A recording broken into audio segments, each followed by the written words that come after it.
Hi, Joy Olson, BlockBuster Fundraising. Well, I was going to do an entirely different lesson today, but I got so excited about the game, the Super Bowl, the game was wonderful. But you know what else was really fabulous was halftime and the commercials. And I felt like there's something really creative there that would be wonderful for us to talk about today, because I think all of us are trying to figure out how to improve the use of our storytelling as a part of our marketing. And I think very few of us do it really extremely well. And wow, there are several things that we can really learn, I think, from the excellent Google commercial yesterday during the Super Bowl. Number one, wow, what an emotional connection. I mean, that video, that commercial is about as emotional as it gets.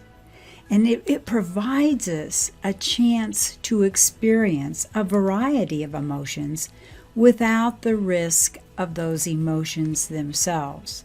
Emotions like wonder, fear, courage, or love can be tested out in the minds of those who listen to the story or hear our stories. So you may remember the feelings of emotions which can trigger memories or create resolve as a result of hearing such stories. That's a lot that a great storytelling can do. So you want to be dynamic with your stories like Google was. Nothing is more important to narrative content than imagination.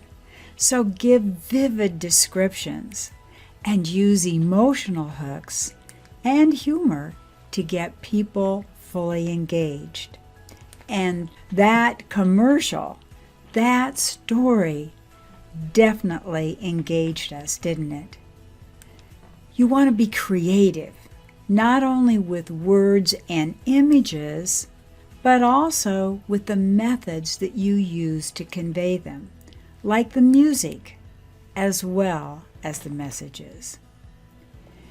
Next, you really want to understand others. Well-told stories can help us learn about people, about their ideas, about the ways that they're thinking.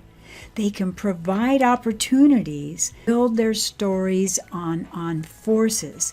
And if you really listen to your donors, your customers, you can leverage their stories to drive your creativity. That's really important. By analyzing the stories of what you do and what your service has done in your donor's life, you can gain valuable insight into their needs and desires, which can be hugely beneficial to the other aspects of your mission. The brand is central in the Google story. It's obvious that the brand, the content, is promoting Google. But the use of Google is woven into the narrative in a way that feels natural. It's not intrusive or forced. It works very effectively, especially when it's not about Google, but about Google customers.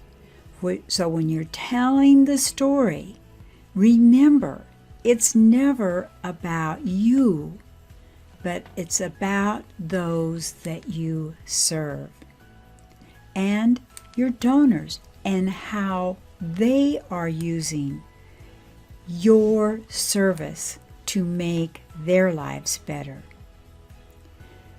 The message. Well, there are two messages in the Google video that are being driven home.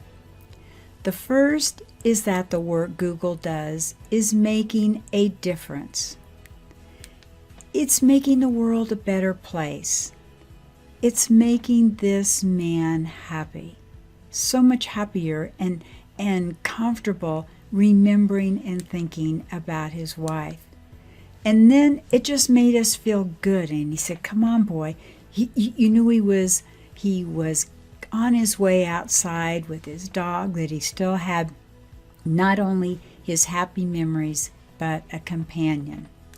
And it certainly wasn't about technology. It was what people do with the technology, how they apply it to make their lives better.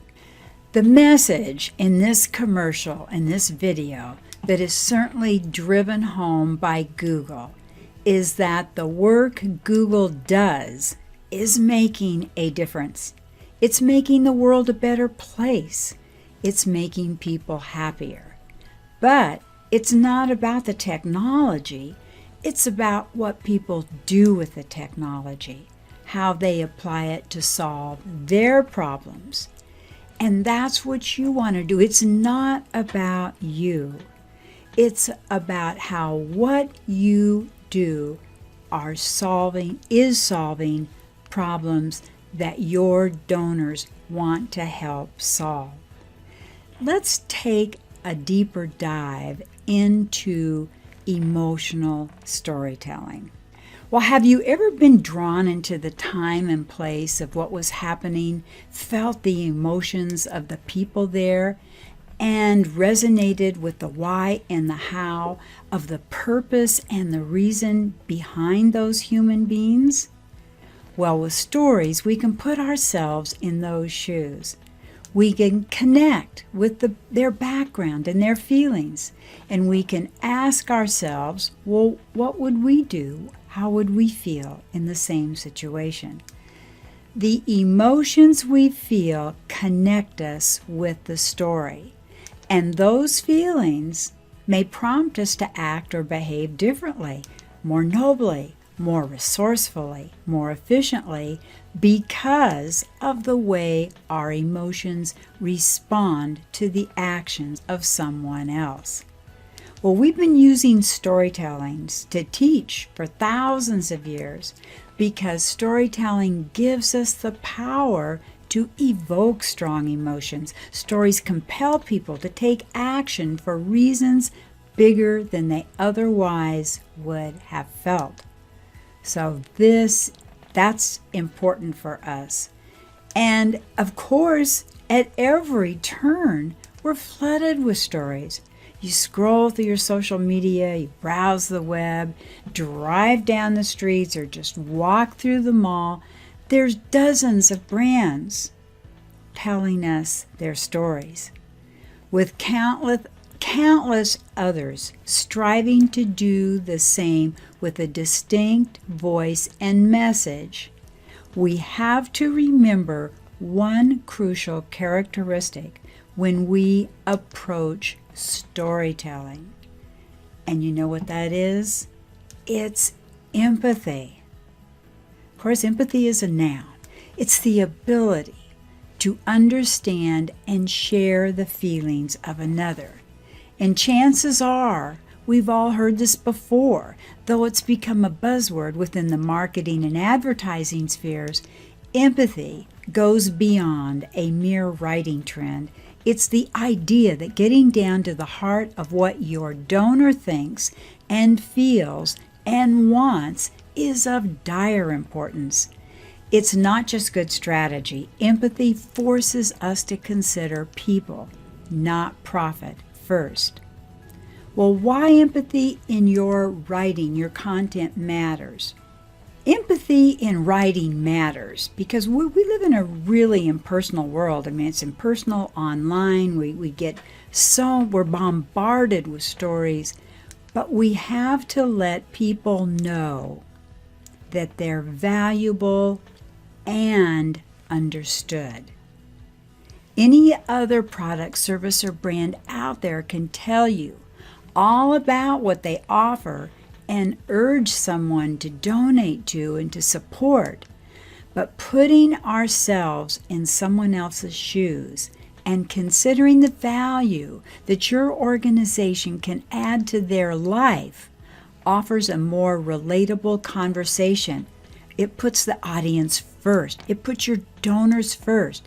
It means we consider the reason why someone is looking to donate to us. What is it about our mission that they love? Why would they choose us over another nonprofit? We strive to understand their need and offer an empathetic solution. And in turn, this builds trust. People are smart, and most can spot insecurity from a mile away. By being authentically tuned into someone's inclinations and needs, and then offering a considerate and intentional offer, that's when trust begins to build. And that trust from your donors can ensure they relate, know, and feel comfortable with your mission, with your organization. All right, now let's talk about emotion. And I'm not talking about getting mushy here, like Valentine's mushy, but there's proof in the fact that people are empowered to take action when there's a tug on their heartstrings. According to researchers, an ad's messaging is deemed 3 times more successful if audiences have an emotional response. This kind of emotion is key because it adds value to your brand story. If there isn't an authentic connection, there's no value in someone considering you or your organization as being beneficial. Well, how to do it? It seems simple, right? Just have more empathy, and your story will outshine other nonprofits competing to win your audience. But there's some practical and intentional ways that we all can start telling our stories, writing with empathy before we even begin to type out or put together or brainstorm a new piece of content.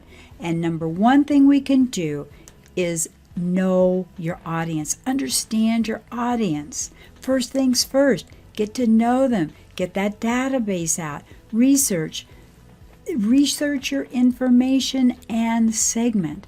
This is going to help you get a gauge for your voice and tone when creating messages. Does your audience skew older, more established? Then you're going to speak differently than you would to a young adult in college. You segment, you know your audience. And then you back up that segmentation. You back it up. Now that you have some concrete stats on who your donors are, it's time to dive a little deeper. Get some interviews going. They can help give you more context around your nonprofit and gain more insight into your targeted demographics. Get a focus group going.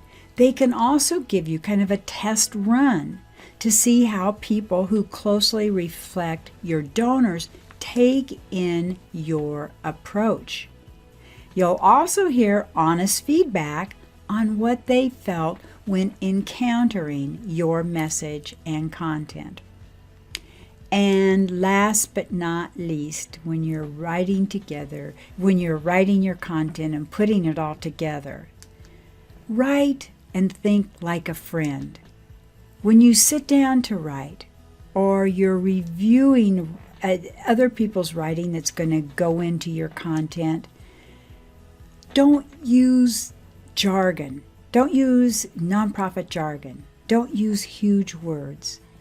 Speak casually, one-to-one, not sloppy, simple, but not dumbed down.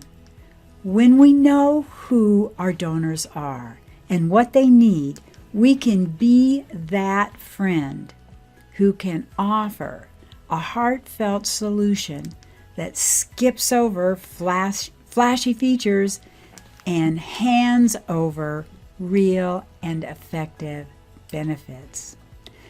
This is Joy Olson at BlockBuster Fundraising saying thanks for having been here today. You see us we go live, and hopefully you see us at 1 o'clock every Tuesday. We have our BlockBusterFundraising.com, JoyOlsenGroup.com, lots of free fundraising tips on our YouTube channel, and we're enjoying our IGTV on Instagram. We've got a new podcast out there, all kinds of ways to find us. And we hope we find you here again next week. And thanks so much for having been here. Have a great week. Bye-bye.